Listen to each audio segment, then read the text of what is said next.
needs of the American people and the American workforce. And one more, can you walk us through how this specific tariff plan was decided on and which advisor came up with it? The reciprocal tariff plan? Yes.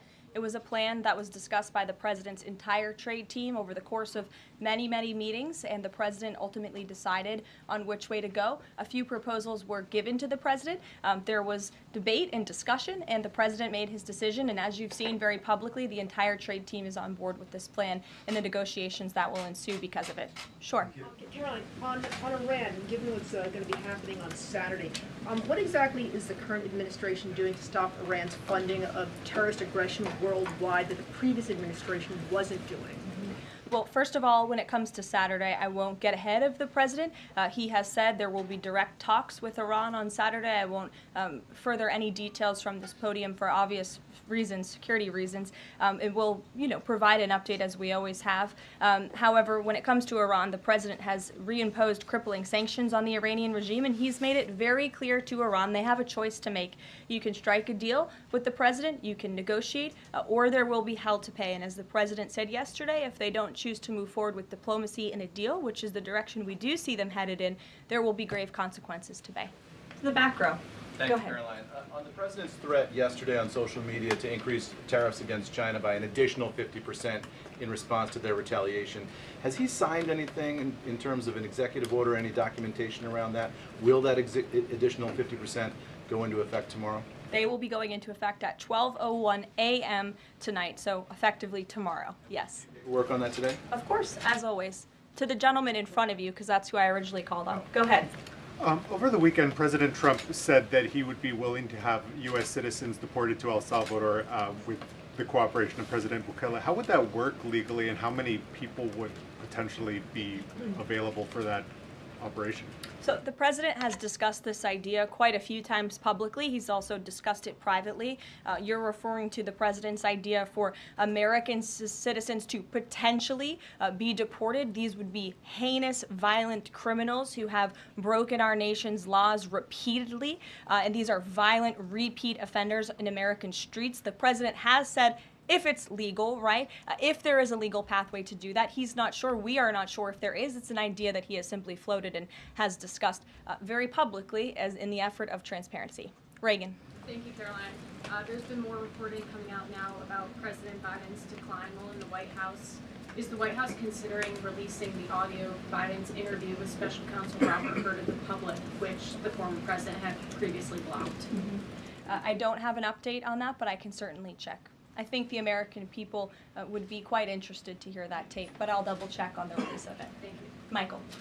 Thank you, Caroline. On Saturday, during meetings with Iran, President Trump says high-level officials will be meeting directly with Iranian officials. We're hearing some pushback from Iran now saying those talks will be indirect. Can you clarify?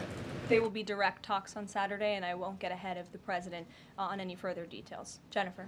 Yeah, two things. On the Israel tariffs, can you give us an update on the discussion on relaxing those tariffs? And then I had another question about the Doge team after that. That discussion is ongoing. I don't have any definitive details to iron out for you here. And then the president on Thursday told us that there was an incredible discovery that the Doge team had made. He called it horrible and incredible. Can you reveal that yet? Give us details on what it was about? There has been a discovery. I hate to leave you hanging on a cliff, but I don't want to get ahead of the president on that. But I can confirm there has been a discovery. It's just not quite yet ready for release. Sure. Go ahead. Caroline, thank you. I was calling on the young lady behind you, but I'll come to you after, Ed. All right. Not discriminating here. The president is meeting today with House Republicans. Can you say who is in that meeting and his message to Republicans that are skeptical of the Senate-passed budget framework? Sure. The president will be meeting with Republican lawmakers today here at the White House to talk to them about the framework that the Senate passed. The president was very quick to put out a statement about his support for the reconciliation package that the Senate passed, and he is counting on House Republicans to pass it. The Republicans received an overwhelming mandate from the American public to govern. We have an extraordinary opportunity. There are key promises that the president made to the American people in this bill: tax cuts, securing the border, deregulation, unleashing the might of American energy. These are good things for the American people. The president wants to see this get done, and that's why he's engaging with lawmakers today. And just a quick follow-up on tariffs. Kevin Hassett said today that the administration is prioritizing talks with Japan and South Korea, other trading partners. Are there other countries on that list that you guys can name publicly that you're having serious discussions with? Sure. As you have heard from various administration officials, myself included, there have been nearly 70 countries that have reached out to the administration last time I checked, but again, I hear the phones are ringing off the hook. There are foreign leaders who want to fly to Washington tonight and get on a plane to negotiate with this country, which shows you the leverage that the president is using. It shows you the rest of the world needs the United States of America to do business with. Israel, obviously, yesterday, you heard a public statement from Prime Minister Netanyahu. The president has detailed his calls with the leaders of Japan, in South Korea. We are going to prioritize our allies and our partners around the world first when it comes to these negotiations, and the trade team will be divvying them up again to make tailor-made trade deals around the world. Ed, go ahead. As promised. Yes, thank you. You mentioned the 70 countries or so. I'm curious, though, under what conditions at this point would President Trump talk to President Xi about tariffs? Look, I just spoke to the president about this, and he believes that China wants to make a deal with the United States. He believes China has to make a deal with the United States. It was a mistake for China to retaliate. The president, when America is punched, he punches back harder. That's why there will be 104% tariffs going into effect on China tonight at midnight. But the president believes that Xi and China want to make a deal. They just don't know how to get that started. And the president also wanted me to tell all of you that if China reaches out to make a deal, he'll be incredibly gracious, but he's going to do what's best for the American people. So China has to call first? The Chinese want to make a deal. They just don't know how to do it. But the president will be implementing these 104% tariffs on China tonight. Under what conditions might he consider lowering tariffs on China at this point? It would be imprudent of me to tell you those conditions here from the podium. Sure, Gabe. Thanks, Caroline. With regards to the Supreme Court ruling on the Alien Enemies Act, you're right, it was a win for the administration, but the justices also said that deportees are entitled to due process. Does the administration agree with that? That's not quite true, Gabe. They said that they are entitled to a habeas petition, and we are going to continue to comply with the law, and we are wholly confident that every single person that has been deported under the Alien Enemies Act, every person that will continue to be deported under the Alien Enemies Act qualifies for that deportation. NBC News is reporting that the administration is considering drone strikes on drug cartels in Mexico. We're citing several officials. This morning, Mexico's president was asked about that, and she said that we reject any of those actions. Your response? I saw that reporting. I don't want to confirm it from this podium. I don't want to comment on it because I'm not sure, but I would defer you to the National Security Council. So you haven't confirmed the report, but with Mexico's president saying that she rejects any of that, what would your response be? How is the relationship then between Mexico's president and the White House right now over targeting drug cartels? Well, first of all, the relationship between President Sheinbaum and President Trump is quite good, and I think both world leaders would tell you that. The president has been engaged directly with President Sheinbaum on a number of different topics, particularly when it comes to clamping down on the Mexican drug cartels, on clamping down on illegal immigration, human trafficking, drug trafficking through our southern border. She's taken significant steps towards doing that, but as for that specific report, again, I'm not going to comment. Caroline, two questions on trade. First, as a part of these negotiations, is it possible for countries to lower their tariffs below that 10% a bare minimum that's been set? Again, I'll leave that to the president to make those determinations, but I can tell you that 10% universal baseline will go into effect as these negotiations are ongoing. Got it. And then what is your thinking just as far as low labor cost countries? Like if you've got a country like Vietnam that wants to negotiate, but obviously they have some advantages in terms of trade, in terms of the people there are not paid as much as American citizens. What is kind of the thinking? Can they still achieve a good kind of trade outcome with the United States? Well, again, you're right to point out that different countries have different labor markets. They have different skills, if you will, different resources, and the president is going to take all of that into account. His team will take all of that into account when they're negotiating these deals. I do just want to point out one thing, that the president, everybody in Washington, whether they want to admit it or not, knows that this president is right when it comes to tariffs and when it comes to trade. In fact, Democrats have long said that the United States of America has been ripped off by the countries around the world. They just don't want to admit it now because it's President Trump who is saying that. In June of 1996, Nancy Pelosi spoke on the House floor. She urged her colleagues at the time to fight against the status quo trade policies that had contributed to America's trade deficit with China. In fact, Nancy Pelosi said, "How far does China have to go? How much more repression? How big a trade deficit? How many jobs have to be lost for the American workers? How much dangerous proliferation has to exist before members of this House of Representatives will say, 'I will not endorse the status quo'?" Those are the words of Nancy Pelosi in 1996. Well, President Trump is finally answering her call 27 years later. Nancy Pelosi can thank President Trump today for the 104% retaliatory tariff that will be going into effect on China. In 2007, Chuck Schumer spoke of our nation's crippling trade deficit, saying, "These are the kinds of records the American people don't want us to be breaking. The administration needs to move beyond words, take action now to reverse a trend that threatens our prospects for future economic growth." And Chuck Schumer said that in 2007. Finally, in 2025, President Trump is taking action. Recently defeated Democrat Sherrod Brown said on deficits in 2012 that our deficit then at China had reached an all-time high, and it was on pace to recede last year's record. The trade deficit had cost American workers millions of jobs at the time. These are the words of Democrats years ago. It is about time America finally has a president who is taking action to restore those millions of jobs back to the United States of America, to boost our manufacturing industry. He's doing what's right for the American people. It will take a lot of labor. It will take a lot of effort. But that's exactly what the American people elected this president to do. He will be talking about our energy agenda at 3 o'clock today over in the East Room, as you all know. He will be signing a bill to unleash the might of our beautiful, clean coal industry in this country, which is a reliable energy source also for AI. There's a great story in Bloomberg today, actually, about the executive order that will be signed later. And President Trump knows this.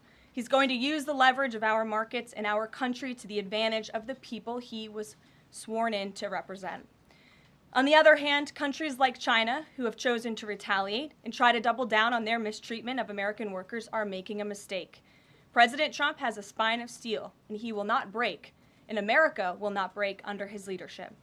He is guided by a firm belief that America must be able to produce essential goods for our own people and export them to the rest of the world. A strong America cannot be solely dependent on foreign countries for our food, medicines, and critical minerals. And America must always maintain a robust defense supply chain. Reprioritizing and strengthening our manufacturing industry are essential national and economic security issues of the utmost importance to President Trump. By focusing on supercharging the onshoring of American manufacturing, the president is already delivering on his promise to usher in an economic golden age for our country.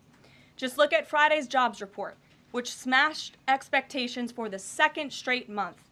The American economy added 228,000 jobs, nearly 100,000 more jobs than economists predicted, and the fourth highest month for private payroll growth in the past 2 years. There was also a sharp increase in transportation, construction, and warehousing employment.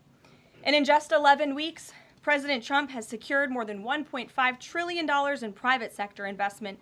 This is $500 billion more than Joe Biden secured in his entire term. This record-breaking private sector investment will create roughly 350,000 American jobs and counting. If you add up all of the investment pledges from foreign governments, President Trump has secured an incredible $5 trillion in total investments already. In the months ahead, President Trump's pro-growth economic agenda will be fully realized. The largest deregulatory effort in American history is underway. Unnecessary, burdensome, costly red tape is being eliminated by this entire federal government every day, driving down costs and massively boosting small businesses. So far, President Trump's deregulation effort has already saved Americans more than $180 billion, equivalent to $2,100 per family of 4. The president's drill baby drill energy agenda, which he will discuss later this evening in the East Room, is capitalizing on the abundance of natural resources under our feet to generate more affordable electricity, cheap gas, and quality new jobs. All of this will combine to end the Biden-imposed cost of living crisis that's absolutely crushed American families. Under President Trump, the American energy industry will lead the globe over the next century, delivering lower prices and significantly strengthening our country's economic position. At the president's direction, Republicans in Congress are working quickly to pass one big, beautiful bill, which will also include the largest tax cut in American history. As President Trump has said, the House must pass this budget resolution quickly. Here in our new media seat today, we have Jasmine Wright, the White House reporter for Notice. Notice is a nonprofit and nonpartisan news site which launched in early 2024. They've gained millions of readers across the country since.